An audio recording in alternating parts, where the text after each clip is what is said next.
প্রশ্নটি করেছেন আমাদের আরেকজন ভাই, ওনার নাম হচ্ছে জাকারিয়া মাহমুদ। প্রশ্নটি করেছেন যে মোহতারাম, আমি আমার স্ত্রীকে তুই বলে সম্বোধন করি এবং স্ত্রীও আমাকে তুই বলে সম্বোধন করে।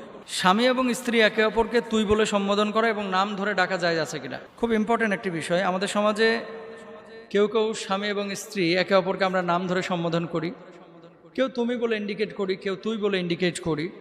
আবার এমন অনেকে রয়েছে যারা তুই তুমি এগুলোর চাইতে বেশি প্রায়োরিটি দেয় বাবুর বাপ বাবুর মা এই হিসাবে সম্বোধন করতে। বাবুর বাপ কই, বাবুর মা কোথায়, খাবার দাবার কি রেডি হয় নাই, রেডি হয়েছে, বারান্দায় আছে, মন চাইলে জাগ গিয়া, এরকম কিন্তু কথাবার্তাও ইশারা ইঙ্গিতে হয়ে থাকে। এখন তুই বলে সম্বোধন, এটা ইসলামী শরিয়ার ভাষ্য অনুসারে যদি আপনি জিজ্ঞেস করেন, ইসলামী শরিয়ায় আংতা শব্দটা উল্লেখ করা হয়েছে। আংতা, আংতা মানে তুমি, আংতা মানে আপনি, আংতা মানে তুই। আসলে বাংলা ভাষায় যেমন ইংরেজিতে ইউ, ইউ মানে তুমি, ইউ মানে আপনি, ইউ মানে তুই, সবই কিন্তু বোঝানো যায়। তো আরবিতে আংতা, ইংরেজিতে ইউ, আর বাংলায় হচ্ছে তুই তুমি আপনি, এই তিনটা আমরা ব্যবহার করি। মনে রাখবেন, সম্মান এবং ইজ্জত, ওয়ালাকাদ কাররামনা বানি আদম, স্বামীও যেমন মানুষ, স্ত্রীও কিন্তু তেমন মানুষ। স্বামী এবং স্ত্রীকে আল্লাহ সুবহানাহু ওয়া তাআলা সম্মানিত করে বানিয়েছেন, সম্মানিত করে।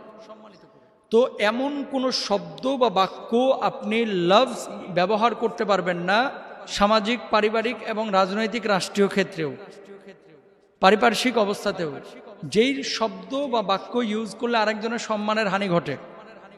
আপনি প্রধানমন্ত্রীর কার্যালয়ে গিয়ে কোনো কর্মকর্তাকে আপনি বলতে পারবেন না তুই এই কাজটা করলি না কেন, কেন করতে পারবেন না? কারণ তারা সম্মানিত, তাই না? আপনি পার্লামেন্টের কোনো মেম্বারকে তুই করে সম্বোধন করতে পারবেন না আপনার যদি বন্ধু না হয়, তাই না? কেন?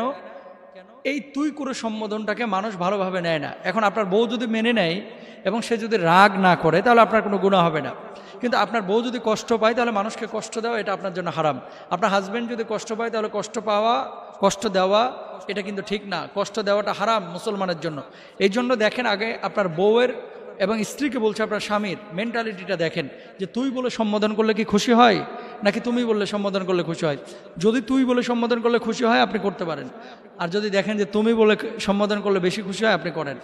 আপনি বলে সম্বোধন করলে যদি দেখেন খুশি হয় আপনি করেন, তবে স্বাভাবিকভাবে সম্মানসূচক যে শব্দ আপনি সেটা ব্যবহার করবেন। সম্মানসূচক শব্দ কোনটা? আপনি, তুমি। এবার আসেন, স্ত্রীদের এটা মুখে বেমানান এবং স্বামীদেরও মুখে বেমানান তুই করে সম্বোধন করা।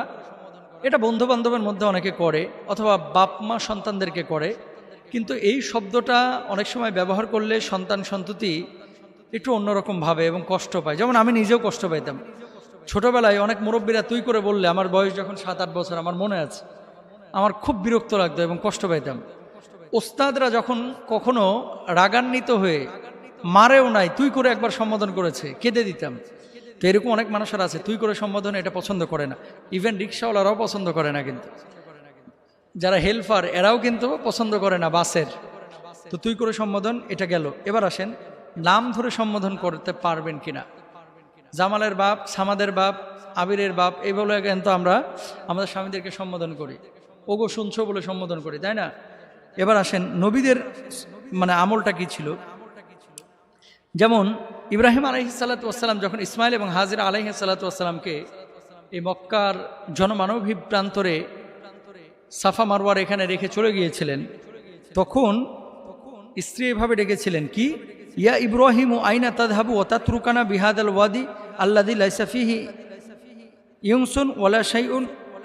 হে ইব্রাহিম, তুমি আমাদেরকে এমন জনমানবহীন উপত্যকায় রেখে কোথায় যাচ্ছ যেখানে কোনো মানুষ নাই, যেখানে কোনো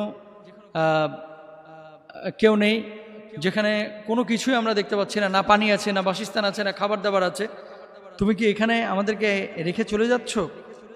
অর্থাৎ হাজরা আলাইহিসসালাতু ওয়াসসালাম নবী ইব্রাহিমকে ইব্রাহিম বলে সম্বোধন করেছিলেন। তো এখন রসুল আকরাম সাল্লাল্লাহু আলাইহি ওয়াসাল্লাম এটাকে হারাম বলেন নাই ডাইরেক্ট। আলী রাদিয়াল্লাহু তাআলা আনহুকে ফাতিমাতুজ জাহরা রাদিয়াল্লাহু তাআলা আনহা তিনি বিয়ের পরে ইয়া আলী বলে সম্বোধন করেছে, আলী বলে সম্বোধন করেছে। ফাতেমাকে ফাতেমা বলে সম্বোধন করেছে, মুহাম্মদ সাল্লাল্লাহু আলাইহি ওয়াসাল্লামের মেয়ে হিসেবে সম্বোধন করেছে। আমাদের আয়েশা সিদ্দিকা রাদিয়াল্লাহু তাআলা আনহাকে আল্লাহ রাসূল কখনো কখনো হুমায়রা বলে সম্বোধন করতেন। মানে লাল পাখি বলে কখনো সম্বোধন করতেন, লাল ফুল বলে সম্বোধন করতেন। তো নবীজি উপনামেও ডেকেছেন এবং বাবার সাথে নেসবত করেও, কিন্তু অমকের মেয়ে আমরা বলি না যে আব্দুল কুদ্দুসের বিটি, আব্দুল কুদ্দুসের মেয়ে, এরকম বলি কিন্তু। তো বাপের সাথে নাম সম্বোধন করে ডাকা যায় আছে।